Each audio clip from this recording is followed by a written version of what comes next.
தோழமைகள் அனைவருக்கும் என்னுடைய வணக்கத்தை தெரிவித்துக் கொள்கிறேன். நான் உங்கள் தோழி நகைச்சித்ரா. நம்முடைய வாழ்க்கையில சில விஷயங்கள் நெகட்டிவா நடக்கும்போது நாம என்ன நினைப்போம் அப்படின்னா, நான் இருக்கக்கூடிய இடம் சரியில்லை, ஒருவேளை நான் இந்த விஷயத்த இந்த நேரத்துல ஸ்டார்ட் பண்ணிட்டேன், அது கெட்ட நேரமா இருந்திருக்குமோ, இந்த நேரம் எனக்கு லக்கியே கிடையாது அப்படின்னு சொல்லிட்டு நம்முடைய வாழ்க்கையில நடக்கக்கூடிய எல்லா செயல்களுக்கும் எல்லா விதமான விஷயங்களுக்கும் சில காரணங்களை முன்னிறுத்தி வச்சிருப்போம்.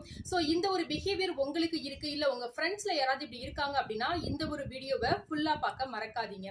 அதாவது நாம செய்யக்கூடிய அந்த ஒரு நியூ ஸ்டார்ட், அதாவது எந்த ஒரு புது விஷயத்தை நம்ம தொடங்குவதா இருந்தாலும் கூட அது நாம தொடங்கக்கூடிய அந்த செயலினுடைய இடத்தையோ நேரத்தையோ காலத்தையோ பொறுத்தது கிடையாது, நம்முடைய மனநிலையை பொறுத்தது அப்படின்னு சொல்லிட்டு சொல்லப்படுது.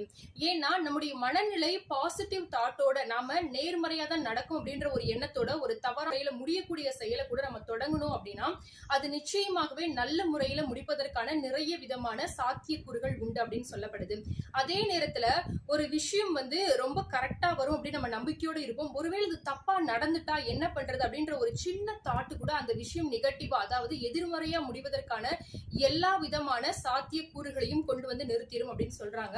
அதனால உங்களுடைய வாழ்க்கையில என்ன மாதிரியான விஷயங்கள் நடந்தாலும் கூட நேரத்தையும் காலத்தையும் மையமா கொண்டு அந்த விஷயங்களை உங்களுடைய பாயிண்ட் ஆஃப் வியூல, அதாவது கண்ணோட்டத்துல பார்க்காம நான் செய்யக்கூடிய எல்லா விஷயங்களும் நல்லபடியா தான் நடக்கும் அப்படின்ற ஒரு மனநிலையோட உங்களுடைய செயல்களை நேரத்துக்கும் காலத்துக்கும் ஒப்படைக்காம உங்களுடைய மனதிற்கு ஒப்படைத்து நீங்க செய்யும் பொழுது நிச்சயமாகவே நீங்க செய்யக்கூடிய எல்லா விஷயங்களையும் நீங்க வெற்றியை மட்டுமே காண்பீர்கள்.